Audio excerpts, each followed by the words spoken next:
수능을 치고도 아직 합격까지 갈 길이 멀죠. 오늘은 5교시 원서 영역을 도움을 드리고자 저희가 찾아왔습니다. 원서를 넣는데 필요한 기초 지식 18학번 정시 합격자의 예시를 들어서 어떻게 나와 비슷한 점수대의 사람들이 분포하는 것을 분석하는지, 내 점수로 유리한 대학은 어디인지 알려드리겠습니다. 안녕하세요. 쿠메TV입니다. 저는 지난 정시 영상에서 만나 뵀던 최지승입니다. 저는 이번에 처음 영상 찍게 된 정시 합격자 박태준입니다. 먼저 수능을 치고 나면 12월 5일에 성적표가 배부될 것입니다. 간단히 정시 원서에 활용되는 여러 지표를 먼저 살펴보도록 하겠습니다. 이제 여러분이 성적표를 딱 받게 되면 성적표에는 표준 점수, 백분위, 그리고 등급이 나오게 됩니다. 먼저 표준 점수는 수험생이 획득한 원점수가 어느 정도 위치에 있는지 나타낸 점수입니다. 또 유심히 봐야 될 게 변환 표준 점수라는 게 있는데 이건 성적표에 바로 나와 있는 건 아니고 대학에서 자체적으로 산출한 점수입니다. 이건 대학별로 나중에 입학처 홈페이지에 발표하도록 돼 있으니까 그때 확인을 하시면 되겠고요.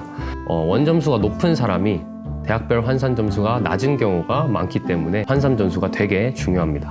여러분들이 쓸 고속성장 분석기란 걸 알려드릴 텐데요. 옛날에 오르비에서 활동하셨는데 지금은 DC인사이드 수능 갤러리에서 코스모스 핌이라는 닉네임으로 활동하고 계세요. 근데 그분이 만든 계산기가 있는데 이거랑 이제 진학사랑 이거 두 개를 의대 정시 접수할 때 가장 많은 사람들이 사용한단 말이에요. 그래서 일단 고속성장 분석기 사용법에 대해 알려드리겠습니다. 그 성적표에 나와 있는 표준 점수를 기재하면 표준 점수, 백분위, 등급, 누적 퍼센테이지가 모두 나와요. 그래서 이렇게 넣고 하면은 이제 대학별로 환산 점수가 쫙 이렇게 나와요. 그리고 여기서 알아야 될 게 이제 진한 초록색, 연노란색, 빨간색, 연초록색 이렇게 네 가지 종류의 색이 있어요. 진한 초록색을 쓰면 거의 한 70-80% 이상은 합격이라고 보시면 되고요. 연한 초록색이 한 4에서 50% 정도? 빨간 거, 노란 거는 뭐 거의 떨어진다고 보시면 돼요. 참고만 하시면 되는데요. 근데 이 고속성장 분석기가 좋은 게 그 다른 사람의 성적을 입력해 볼 수 있단 말이에요. 뭐 예를 들어 저보다 1점 높은 사람 성적을 입력할 수 있어요. 국어를 보시면 제가 국어 97점이었는데 98점인 걸 입력하면 이렇게 또 새로 성적표가 나온단 말이에요. 1점만 높였을 뿐인데 색깔이 이렇게 변하죠. 저랑 점수가 차이가 얼마 안 나는 사람들이 이렇게 비교를 할 수 있어요. 그래서 이 고속성장 분석기가 좋고요. 아까 말씀드린 대학별 환산 점수와 원점수를 비교해 드려야 되는데요. 저와 제 동기가 있는데 원점수가 제 동기가 2점이 높은데 대학별 환산 점수는 똑같아요. 그래서 그걸 또 보여드릴게요. 그 친구의 경우는 화원과 지원을 골랐어요. 둘 다 50점을 맞았고 저는 생원과 지원을 골라서 생원을 48점, 지원을 50점을 맞았단 말이에요. 그러면 분명히 원점수상으로는 2점이 더 높죠. 국어수학은 점수가 똑같으니까. 근데 이제 한번 입력을 해볼게요. 보시다시피 이렇게 대학별 환산 점수가 똑같이 나와요. 그래서 이렇게 원점수가 높다고 해서 꼭 대학별 점수가 유리한 게 아니니까 이 고속성장 분석기를 이용해가지고 대학별 환산 점수를 보시고 원서 접수하는 게 중요하다고 할 수 있습니다. 진학사 이용법에 대해 알아볼게요. 진학사는 가장 많은 수험생들이 사용하는 모의 지원 사이트고요. 실제 표본을 바탕으로 하기 때문에 되게 신뢰도 있고 정확하다고 볼 수 있어요. 진학사에 뭐 칸수 이런 게 나오거든요. 칸수에 대해 한번 설명드릴게요. 칸수는 0칸부터 9칸까지 있어요. 일단 0에서 3칸. 이건 이제 기적이 일어나야 붙을 수 있는 칸수예요. 두 개의 대학교를 완전 안장을 썼다. 그리고 하나를 그냥 질러보고 싶다. 그럴 때 써보는 칸수고요. 4칸은 보통 합격 확률 20에서 40% 정도 보시면 되고요. 약간 상향 정도로 보시면 됩니다. 붙는 사람들 종종 많이 있으니까 기대해볼 만한 점수이긴 해요. 5칸은 이제 합격 확률이 60%, 70% 정도로 보시면 됩니다. 보통 적정을 5칸 정도로 보고요. 그리고 이제 6칸 이상은 안정이라고 보는데 거의 붙는 점수라고 보시면 돼요. 그래서 보통 4칸, 5칸, 6칸 쓰거나 5칸, 5칸, 6칸 쓰거나 6칸, 4칸, 4칸 쓰거나 이러신 분들이 제일 많아요. 그럼 이제 고속성장 분석기 한번 비교를 해드릴게요. 고속성장 분석기에 색깔이 4개 있다 했는데 빨간색이 0칸, 1칸, 2칸 이 정도 되고 연초록이 3칸, 4칸, 5칸 정도 돼요. 보통 4칸 정도로 보시면 되고 연초록색이 진초록이 5칸 이상이라고 보시면 됩니다. 그리고 이제 진학사를 사용하는 가장 큰 이유 표본 분석인데요. 표본 분석하는 법에 대해 알려드리겠습니다. 우선 일단 실제 지원 희망 대학에 본인이 가고자 하는 의대를 지원을 해주셔야 돼요. 정시 리포트 칸에서 합격 매치 리포트를 눌러주시면 저와 같은 학교를 쓴 사람들의 표본이 나와요.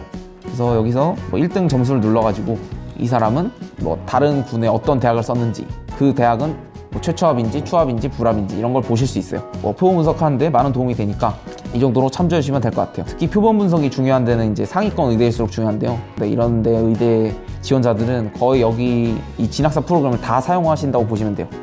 그래서 내 위에 몇 명이 있는지 이게 표본 분석을 통해서 일일이 세주셔야 하는 작업을 해야 합니다.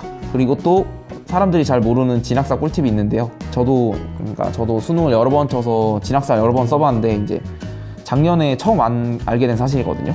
모의 지원 리포트를 눌러보시면 실제 지원자 통계라는 게 나와요.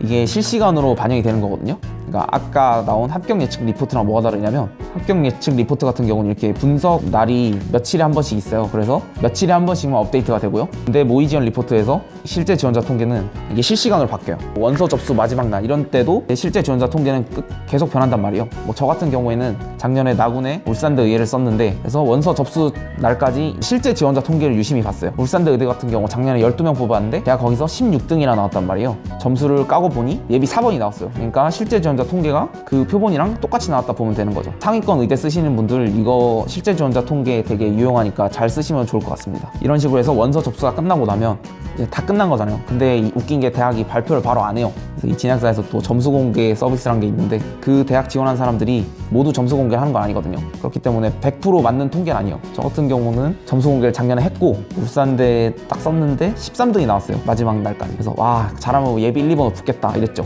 근데 까고 보니까 한 3명 정도 안 했더라고요. 점수 공개를.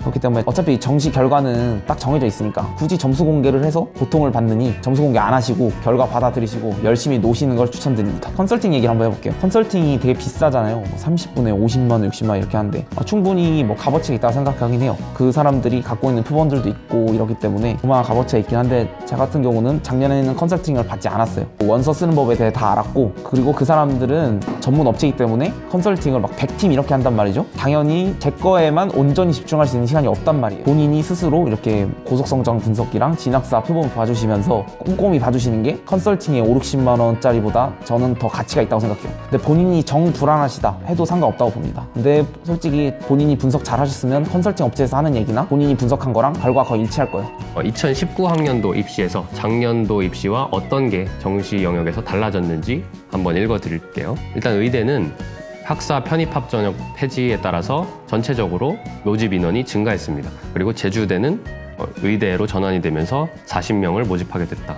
정시 원서는 가나 다군 하나씩 쓰게 돼 있는데 이제 올해 입시부터 아주대 의대의 경우 다군에서 가군으로, 충북대 의대도 가군에서 모집하던 걸 나군 모집으로 바꾸게 되었으니 참고하시고, 또 면접 실시하는 대학이 확대되었습니다. 서울대와 고려대는 정시 전형에도 면접이 있는데 인성 면접 정도로 생각하시면 될 것 같습니다. 아주대도 표도 써야 되고 면접도 있는데 인제대 의대의 경우는 면접에 영향력이 크니까 조금 준비를 할 필요가 있을 것 같고, 서울대 울산대는 패스 페일 제도로 면접을 도입하게 돼서 수고하시고, 충북대 의대의 경우는 면접으로 변별을 하기도 하니까 어느 정도 영향력이 있는 거죠. 가톨릭 관동대도 마찬가지입니다. 그리고 제주대에는 지역 인재 지원 자격 요건이 있는데요. 고3과 재수생만 지원 가능하다고 하니 참고 바랍니다.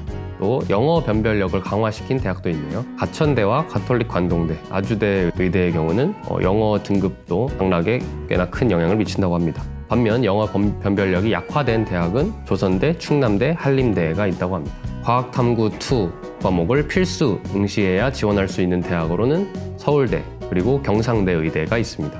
또 가산점 부여하는 대학도 있는데요. 해운대는 영국대는 동아대는 동국대 표준 점수를 % 원한다고 합니다. 또 가톨릭대 예과는 과학탐구 상위 한 과목만 평균 점수를 활용한다고 합니다.